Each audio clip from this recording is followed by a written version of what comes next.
So thank you everybody for being here and also flexible to switch in English. Oh, you cannot hear, so that's better? Okay, that's fine. So I will talk today about empathy. So we had two wonderful presentations. I could follow with the translation, so that was great. And some of the concepts have been already introduced by Professor Jenkel, so I will go a little bit more deeper into that. And just to give briefly the overview of the talk of today, what I would like to cover in the next half an hour. So first I would like to propose you a definition of empathy and how we can operationalize it. It's a very difficult word for an Italian. And I don't know what it is in German also. And after I will try to explain a bit the neurobiology behind affective sharing and self-other distinction. There are two main components of empathy. And finally, I would like to close with how this division or this operationalization of empathy could be interesting to understand, for example, changes of empathy over the lifespan when we start to be part of this world until we actually leave this world, so we get older, and also in population that they are different from us, that they have a different brain, that are called neurodiverse, which is autism spectrum disorder or condition, as we say more recently. So let me start with a definition of empathy, and there are really a lot of ways of defining it. And I think there is a never-ending discussion what is empathy. And I choose one, so it's not because it's the true, but it's the one that I worked many years with, and also is very convenient for neuroscientists, and you will see why. So first, I like this explanation, or this definition of empathy for many reasons. The first is that it was promoted by two women, two neuroscientists, well, actually one neuroscientist, that is Tanya Singer, that is probably the first that actually investigated on a neuroscientific level this concept. And the second is Friedrich de Vignemont, that is a philosopher. So also this is a very beautiful example of how philosophy and neuroscience goes hand in hand and by two brilliant women scientists. So, and the second thing is why I like this definition is because not only say what is empathy, but it also what is not. So it makes a clear distinction with other phenomena. So the first is we are in an affective state. So we say we are empathizing when we are feeling an emotion. And this distinguishes empathy from perspective taking. Sometimes they are confused, these two concepts. Perspective taking has a cognitive component, so it's more rational. There is no emotional qualia into it. When we empathize, we feel an emotion. The second is that this state is isomorphic with someone else's affective state. And what does it mean? It means that it is exactly the same emotion that the other person is experiencing. And this makes different from sympathy. So sympathy is another concept that is often confused with empathy. And sympathy is an emotion in reaction to your emotion. So you are feeling pain and I feel sorry for you. But it's not the same emotion. Empathy is feeling exactly, well, or to some extent, the same pain that you are feeling. That's also important. This state is elicited by perception, imagination, or someone else's affective state, so just seeing someone in an emotional state, but also imagining someone. That's why books are so powerful. You can get into the emotion of this person, just imagining it. And then we know that the other is the source of one's own affective state. And also this distinguishes empathy from emotional contagion. So this is very important because we know that the emotion I'm feeling is because of you. So this is your emotion. There is an awareness that this emotion is not my emotion. This is what is called self-other distinction. So the awareness of the source of this emotion. While in emotional contagion, we only feel this emotion, but we don't know where it comes from. So this is this definition we can summarize in two main elements. The first is affective sharing, that I say that this quality, this ability to resonate with the emotion of the other person, and the other is self-other distinction, so the ability to be aware that the other is the source of our emotion. And we see that without being together, these two elements, of course they are interacting all the time, and this division is a little bit artificial, but without these two components, these two elements, we cannot talk about empathy. So now let's go a bit deeper in what the brain does, or how the brain creates this state in our mind. And I thought that I found this division efficient because we had a lot of study, or we could perform a lot of studies that were trying to disentangle affective sharing and self-distinction to see what are the neural substrate behind these two components. And this first study, I think it was introduced by Lucienke before, so it was Tanya Singer's initial idea to look or to find out how the brain reacts when seeing someone else that is close to you is receiving a certain type of stimulation that is a painful stimulation. So what her clever, brilliant idea was to bring in a scanner. A scanner is a big machine which makes images of the brain and tell us, let's say after analysis, which brain regions are more active in a particular situation. And what she did, she brought two people in the scanner. One was the one that was having the picture of the brain, and the other was a husband next to her. And as you can see, both they were electrodes attached to the back of the hands that was delivering a shock, an electrical stimulation. And this stimulation was painful. Basically, what she wants to look is that not only how the brain reacts to my own pain when I receive the shock, but also when I see and I imagine my husband receiving the same type of stimulation. And the paradigm is quite simple, as you can see in the video. So the two sub-participants were next to each other, they could touch, so there was a real presence. And the arrow on the screen, it was indicating which of the two was going to receive the painful shock. So here you see is pointing to her hand, so this is the self-condition. So now with the dot, she is receiving the shock. And then the next trial is the husband. Now when the dot appears, he is receiving the shock. And in the vicarious condition, or what is called the empathy condition, she was only seeing arrows on the screen, nothing else. So there was no painful stimulation or painful images coming on the screen, but just imagining the husband receiving the shock. And what she observed is that these are areas of the brain that are co-activated during the first person experience of pain. So when I receive the shock in my hand, but also when I imagine my husband receiving the same type of stimulation. And as was saying before, there is a reactivation, a simulation in the brain of the pain of the other person. So I'm reliving in myself this unpleasantness and this sensation. So this has been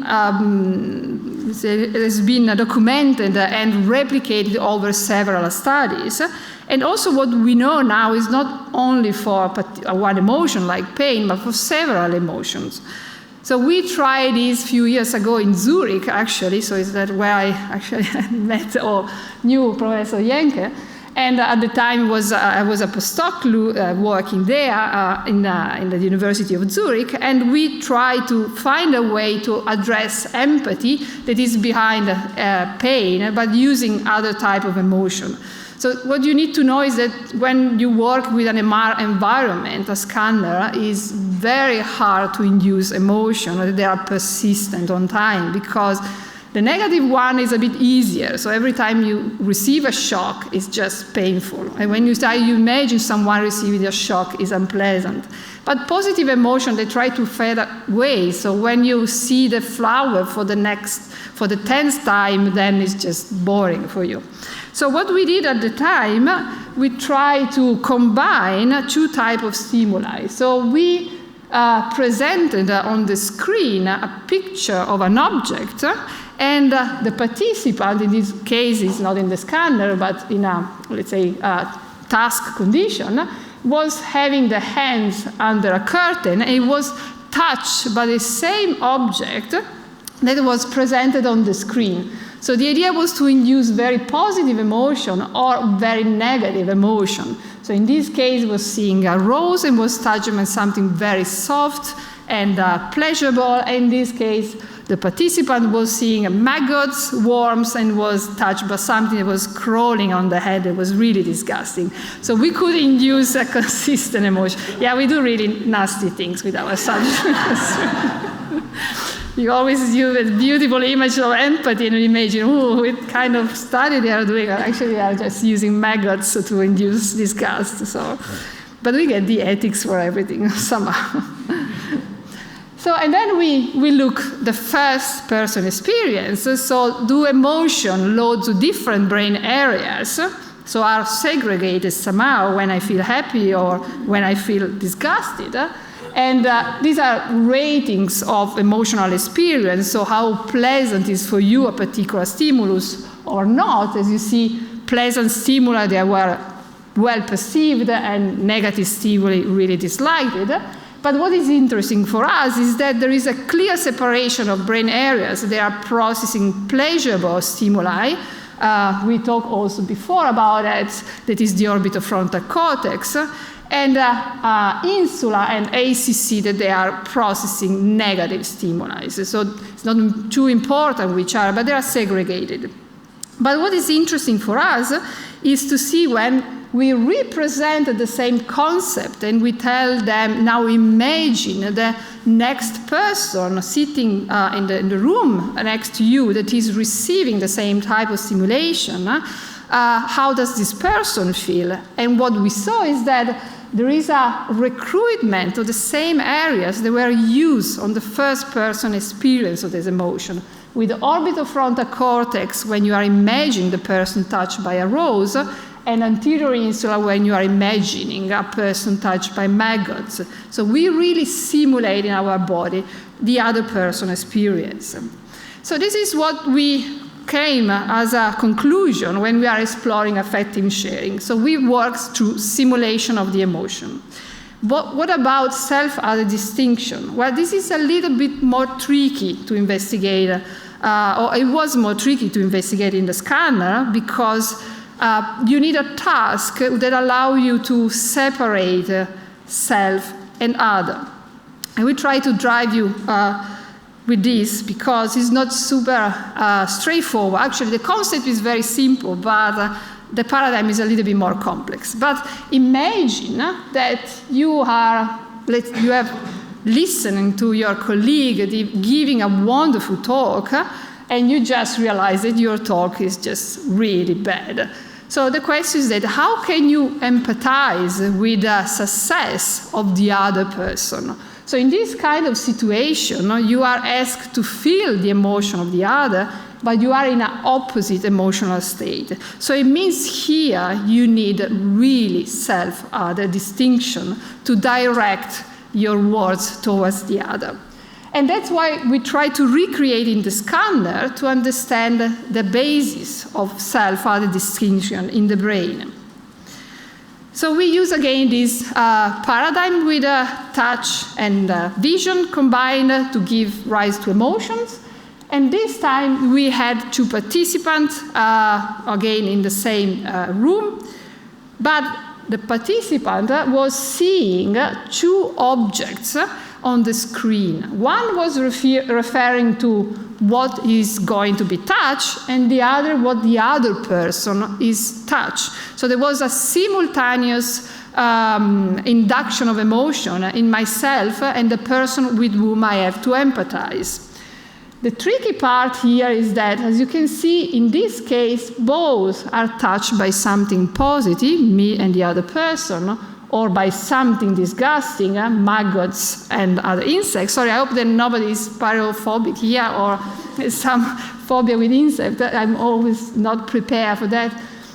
But then the critical condition is that the condition in which the other person is touched by something positive and myself with something negative, and the other way around. So we want to know, in this condition compared to this one, do I make a mistake? So the idea is that probably here I will try to say that for the other person, being touched by this kind of object is not so bad compared to this condition in which also I am in a negative state. So I tend to perceive the other towards my own emotional state. And this is what is called egocentric bias or egocentricity bias. So I read the other emotion with my own eye, with my own affective state. Is this what happened? Well, let's see. Actually, so this is a little bit more complex graph. I don't want that you understand. I just give you the gist of it. So this gives you the intensity of the emotion that you attribute to the other person. So this is the empathy towards the other person. And in the incongruent condition, that there are the lighter colors, so when I'm in a completely opposite emotional state, I tend to rate the other as a little bit less. So here, the being touched by a rose from the other in this condition is actually not so pleasant because I'm touched by something negative.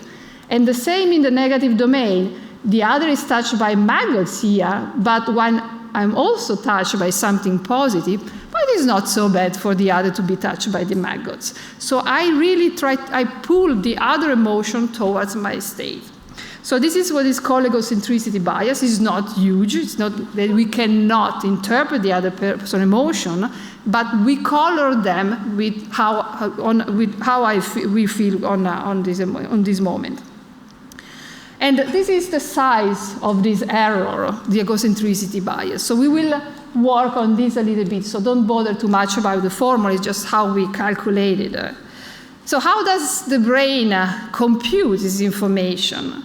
So basically we observe an area that is supramarginal gyrus. This also appears before in a talk, which seems to be related to incongruent emotional state. So I have to empathize with someone, but I'm in a different emotion. What we ask at the time is this region the reason why we are making this mistake, or actually something that allows us to overcome this error?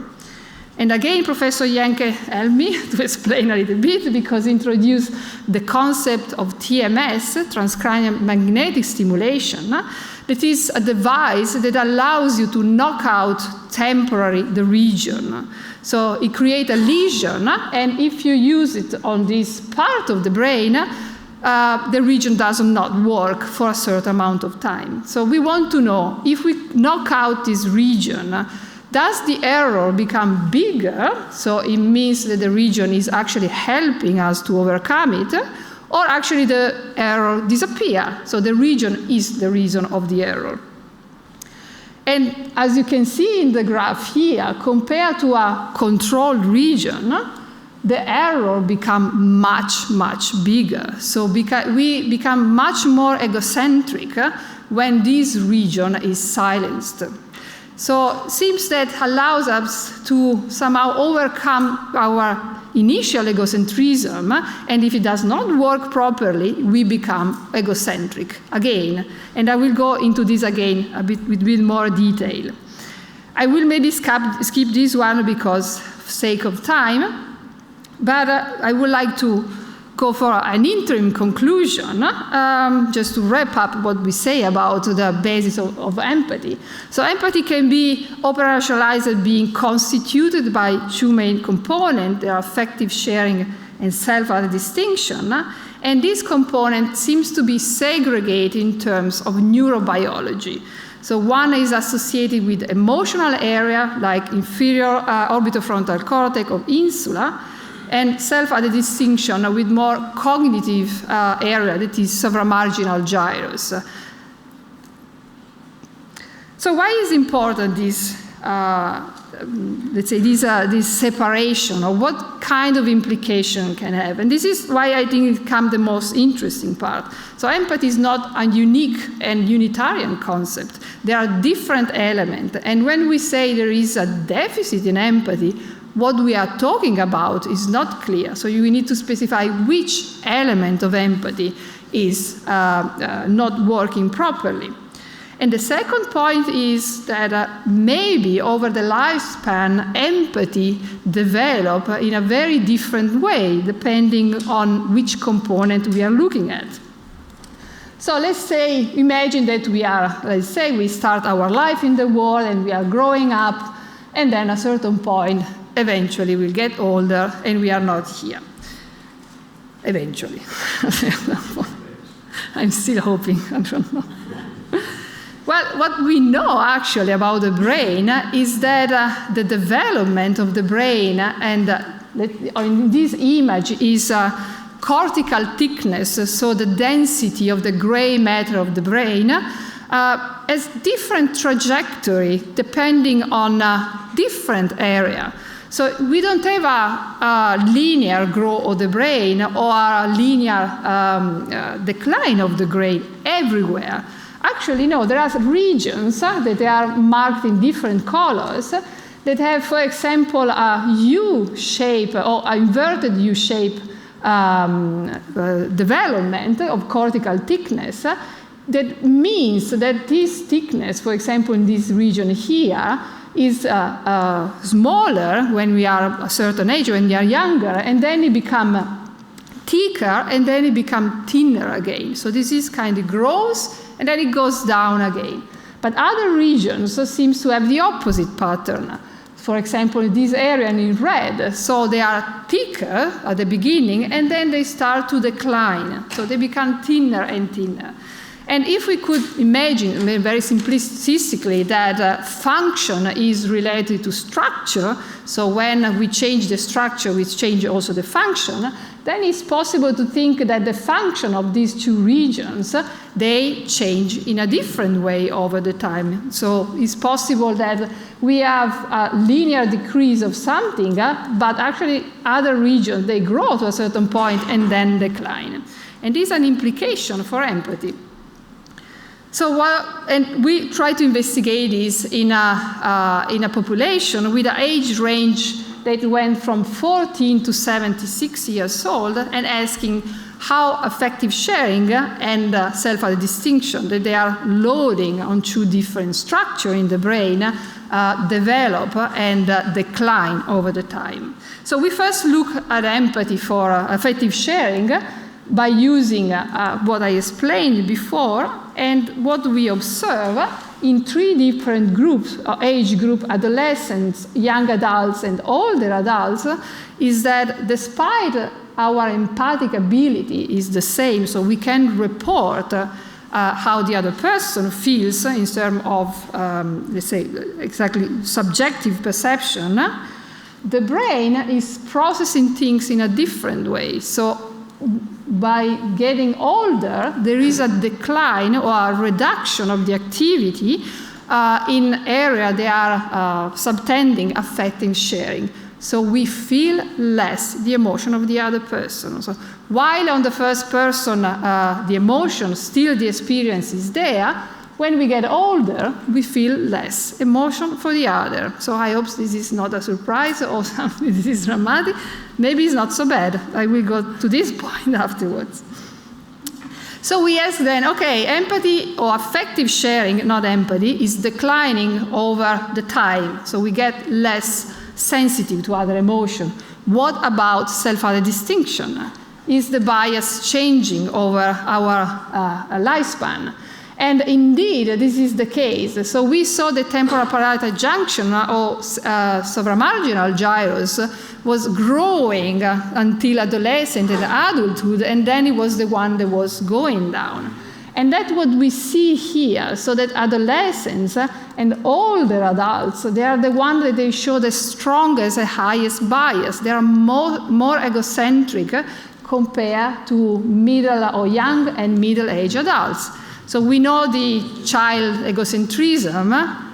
Maybe we know also the elderly egocentrism a little bit. We are getting there.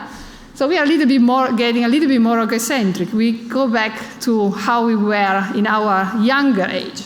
So this bias is showing a U-shaped trajectory that is linked indeed at the activity of supramarginal gyrus. So as we see here, adolescents and older adults, they show reduced activity of this area compared to middle-aged adults. So because it's growing and functioning in a different way, we have stronger biases when we are younger and when we are older. So I hope that is, I will skip this one, it's a bit more complicated, but what is the conclusion of that? And this is another interim conclusion.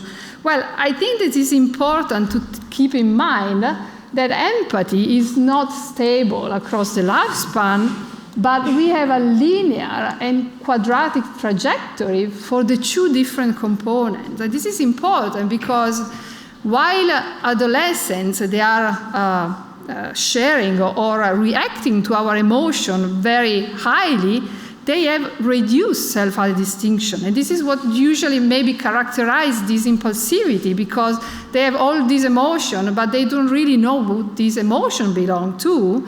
On the other hand, older adults, when we get older, it's true that maybe we are less able to distinguish our emotion from the other person's emotion, but we also feel less other person's emotions.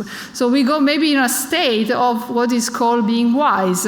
So you are just a little bit more with yourself and a little bit more detached to the social world. So that, I'm not sure this is a bad thing. I think these are very functional things. So if we go away from this world, being still very much engaged with the social, that would be really hard to give up everything. So, and I will now move to the last part of my talk. I hope that I'm still not too late. Yes, it's fine. Okay. To also use this distinction between affective sharing and self-distinction to talk a little bit more about autism. Autism is because it's also a subdivision that makes us think how differences in how we are in the world, for example, with an autistic condition, impact social process like empathy. So I think that everybody is probably familiar with this word, autism. This is a developmental condition characterized mainly by deficiency in the social domain. So this inability to read and understand other people's minds and behavior. And what maybe is less known is that autism has a very, very high comorbidity with alexithymia, I say in the Roman way, or alexithymia. That is a subclinical phenomenon. Almost 60% of individuals with autism have this trait that is characterized by difficulty in identifying and describing emotions. So basically is basically identified through questionnaires and is asking a question like, are you able to know which emotion are you feeling? If you feel sensation in your body, do you know which sensation are you feeling, and so on. So, and people with autism are very high in this inability to detect their own emotion. So for affective sharing, this is quite important because you can imagine if you cannot identify your own emotion, how are you able to empathize with the emotion of another person and to identify the emotion of another person? So in a first study, we did a series of studies on that.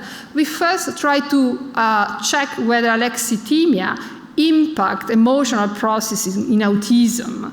And what we use is, again, a very nasty task. So we present a very unpleasant picture or pleasant image to induce emotion.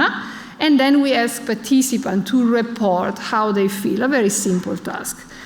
What we observe is that is a bit complex image, but the message is just anterior insula, this now is a region that you have heard a little bit, is correlated negatively with the level of alexithymia. So the more you are unable to report your emotion, the less is the activity of this region. And it is a core interoceptive center that is mapping bodily signal into emotion. So it's there where the sensation or the knowledge of an emotion happens. It's a core node for that.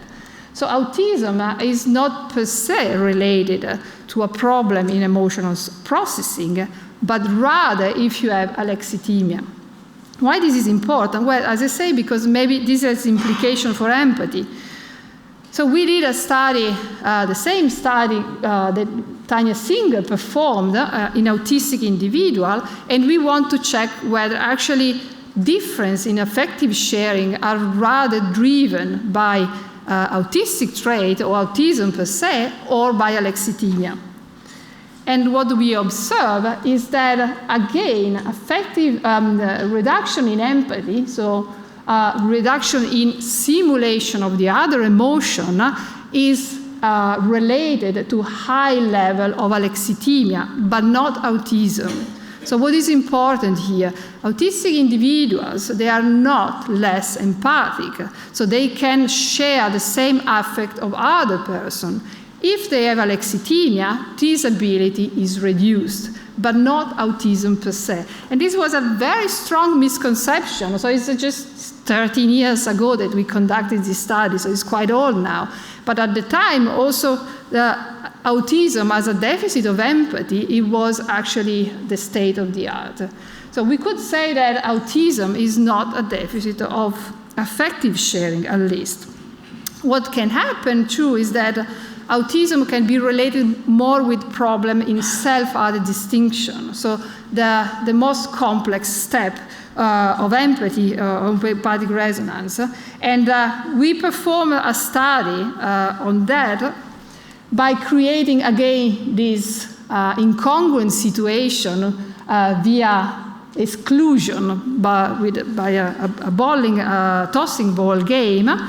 And we ask participants, how does it feel the other person how does it feel the other person in condition whether you are excluded and the other person not?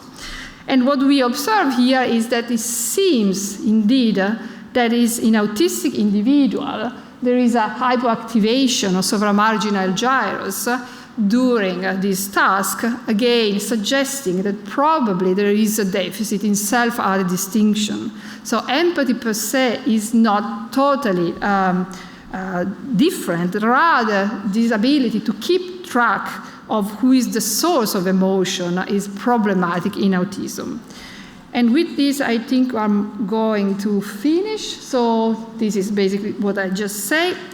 So in autism, difference affective sharing are mainly explained by the ability to be aware of emotion, so alexithymia, rather than autism. And there is more evidence for self-other distinction problem in empathy.